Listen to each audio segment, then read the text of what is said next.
పిల్ల పుట్టనే లేదు, కుల్లగుట్టు పెట్టిన అంటారు కదా, సేమ్ అట్లాంటి ముచ్చట ఒకటి చెప్తాను నేను మీకు. కాంగ్రెస్ సెంట్రల్లో బీజేపీ వస్తుందో కాంగ్రెస్ వస్తుందో మనం ఏం చెప్పొద్దు, ఎందుకంటే ఆల్రెడీ జనం ఓట్లేస్తారు, జనం డిసైడ్ చేసుకుంటారు, వాళ్ళు ఓట్లేస్తారు, వాళ్ళ కథ. కానీ ఆల్రెడీ ఇక్కడ కొంతమంది కాంగ్రెస్ అభ్యర్థులకు కేంద్ర మంత్రి అవుతారని కాంగ్రెస్ క్యాండిడేట్స్ సెంట్రల్ మినిస్టర్ అవుతుందని చెప్పి చెప్తున్నారు. ఆల్రెడీ సెంట్రల్ మినిస్టర్ నువ్వు గెలిస్తే సెంట్రల్ మినిస్టర్ అవుతావు. పీసీసీ చీఫ్ రేవంత్ రెడ్డి గారు అయితే డైరెక్ట్ వేదికల మీద కొంతమందికి, వేదిక కింద కొంతమందికి ఆ హామీ కూడా ఇచ్చేస్తుంది, నాది బాధ్యత నేను చేస్తాను. ఎవరెవరికి ఇచ్చిన ఇప్పటికి హామీ అంటే, ఒకటి నిజామాబాద్ క్యాండిడేట్ జీవన్ రెడ్డికి ఆల్రెడీ వ్యవసాయ శాఖ కూడా డిసైడ్ అయిపోయింది. అగ్రికల్చర్ మినిస్టర్ అవుతారు ఎక్కడ, సెంట్రల్లో కాంగ్రెస్ వస్తుంది, అక్కడ ఆయన అగ్రికల్చర్ మినిస్టర్ అయితే చెప్తున్నారు. తర్వాత సికింద్రాబాద్ దానం నాగేందర్ మీదే అయిపోయింది, డైరెక్ట్ ఆ ప్రచార రథం మీదే అయిపోయింది. దానం నాగేందర్ సెంట్రల్ మినిస్టర్ అవుతాడు. ఇక్కడ గెలిస్తే నేనే దానికి బాధ్యుని, నేనే తీసుకుపోయి ఆయన సెంట్రల్ మినిస్టర్ చేస్తా అని చెప్పి వీళ్ళిద్దరికి బహిరంగంగా చెప్పినారు. తర్వాత దీనిలో ఇంకా కొంతమందికి బహిరంగంగా కాకపోయినా కొంతమందికి ఎవరికంటే మహబూబాబాద్ క్యాండిడేట్, మహబూబాబాద్ బలరాం నాయక్,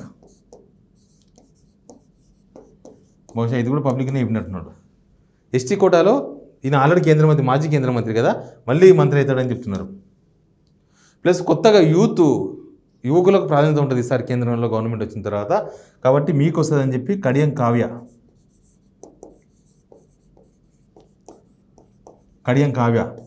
ప్లస్ ఈయన భువనగిరి క్యాండిడేట్ కిరణ్ కుమార్ రెడ్డి చామల.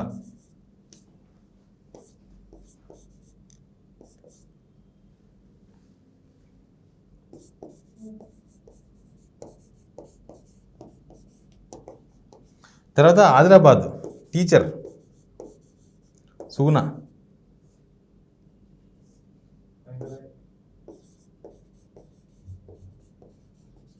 ఇంకా ఎవరు కూడా అలాగుంది. నార్కన్లో గెలిస్తే మల్లరవి కేంద్ర మంత్రి అవుతారని చెప్తున్నారు.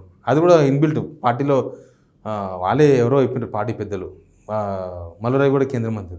అసలు ఇంతమంది కేంద్ర మంత్రి అవుతారు. ఒకవేళ కేంద్రంలో కాంగ్రెస్ గవర్నమెంట్ వచ్చింది అనుకుందాం, తెలంగాణకి వెళ్ళి ఇంతమంది కేంద్ర మంత్రులు అవుతారు. ఒక్కరికి ఇట్లా ఛాన్స్ ఉంటుందో, ఇంకా మిసిగితే ఇద్దరు అవుతారు. కానీ ఇక్కడ ఆల్రెడీ 6-7 మంది అయిపోయారు.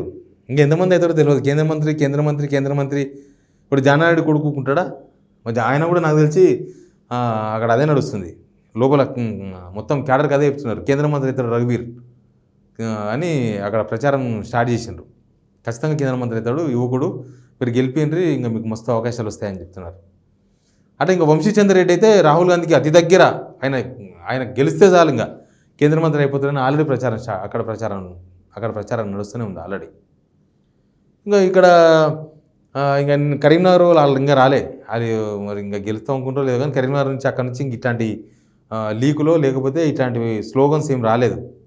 కానీ ఇట్లా మొత్తం ఒక పెద్ద చిట్టా ఉంది, కేంద్ర మంత్రులు అయ్యే చిట్టా.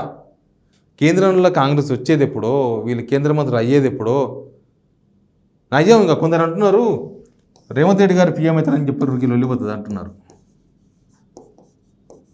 రేవంత్ రెడ్డి పీఎం అవుతారని చెప్పండి, దరిద్రం పోతుంది, వెళ్ళిపోతుంది. ఇంకా అదైతే ఈజీగా నమ్మనికి ఈజీగా ఉంటుంది.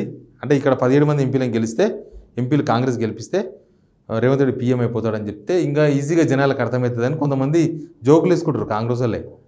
కాంగ్రెస్లో ఉన్న మినిస్టర్స్, ఎమ్మెల్యేలు కొంతమంది జస్ట్ పార్టీలో ఏం జరుగుతుంది, వాళ్ళ పార్టీలో జరుగుతున్న ప్రచారం, వాళ్ళ పార్టీలో వాళ్ళు చేసుకున్న ప్రచారాన్ని ఎక్స్ప్లెయిన్ చేద్దామని ఈ వీడియో చేసిన. Please subscribe signal TV.